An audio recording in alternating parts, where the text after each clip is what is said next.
They essentially didn't believe that it was the girl on the tape. They had problems with whether or not it was the girl on the tape.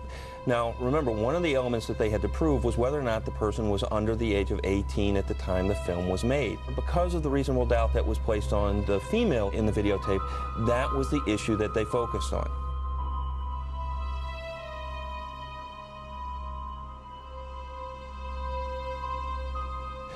Do you think the crux of all this was that the alleged victim did not take the stand? That is always a problem in sex cases. Sex cases are notoriously hard to prove when you do not have a cooperative victim. That was a factor that played into this jury's mind. One of the questions that they had was, why was she not there? Why did she not come forward? Why was she not part of this? And because she did not come forward, she wasn't the person who came forward to talk to the police, that really weighed heavily on the juror's mind as to whether or not there was reasonable doubt. So now that these tapes are going to be presented, one of the problems in the earlier trial, at least for the prosecution, was that the witness in the tape did not want to cooperate. These witnesses and this witness in this tape that you presented, or maybe the two tapes you presented, will cooperate? The prosecutors don't need the witness in this tape, in my opinion, to cooperate, because the tape is so clear and it's concise as to a number of things. Repeatedly on the tapes, R.KELLY and the victim refer to her as only being 14 years of age.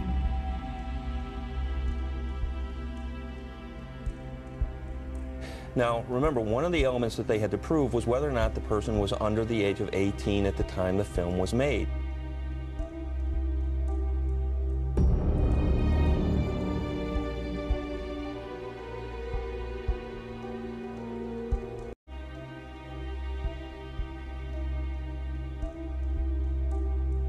The prosecutors don't need the witness in this tape, in my opinion, to cooperate, because the tape is so clear.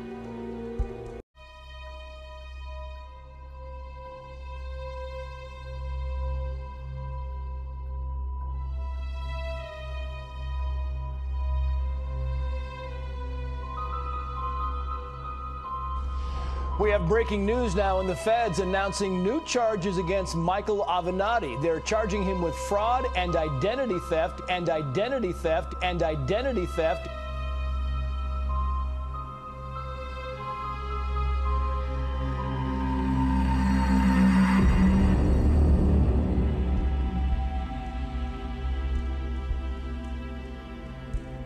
When somebody creates one of these things, it may make its way to its source, to the target audience, without it being obvious in every instance where it came from, who originally created it.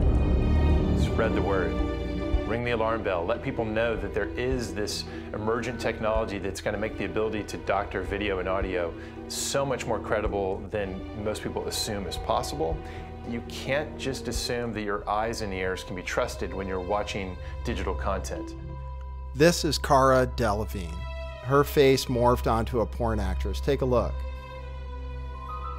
Take a look at the face.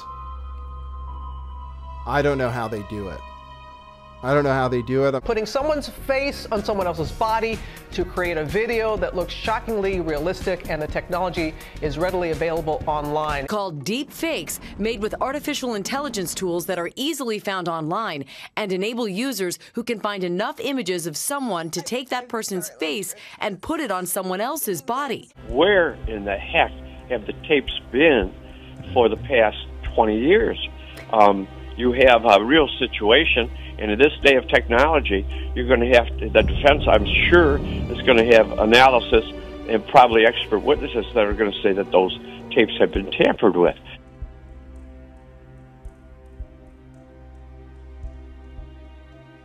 The only person that testified that there was any kind of sexual relationship was Mrs. Van Allen.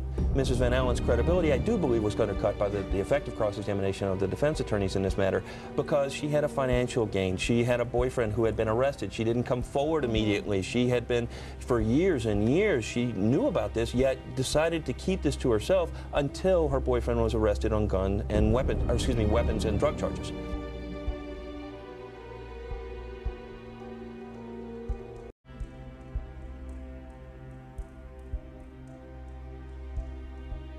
But it wasn't her in regards to the money, because she said he ain't gonna pay nothing. because he ain't never paid her nothing. But she said, he ain't gonna pay nothing because he ain't never paid her nothing.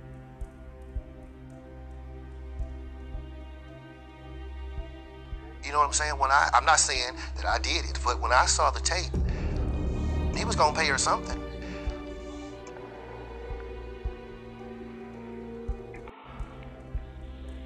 He was gonna pay her something.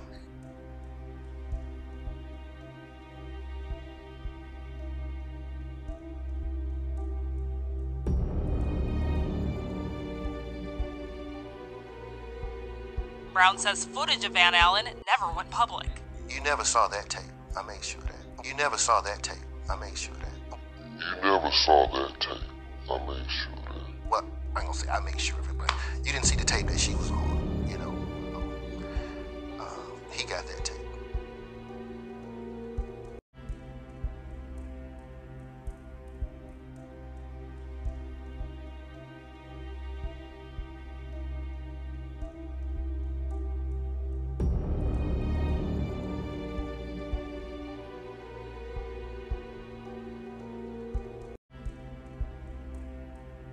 It ended up being, because it was several trips, I had to take 100,000. Okay, so you got 100 and Keith got 150. No, he ended up with 100 as well. Okay. So each of you got 100,000. In the end, yeah.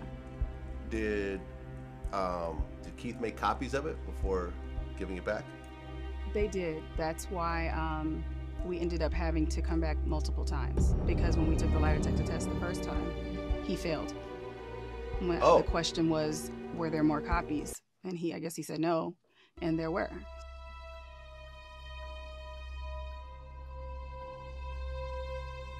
I mean, I represent 6, 7 individuals now, not just victims, but whistleblowers, as well as some parents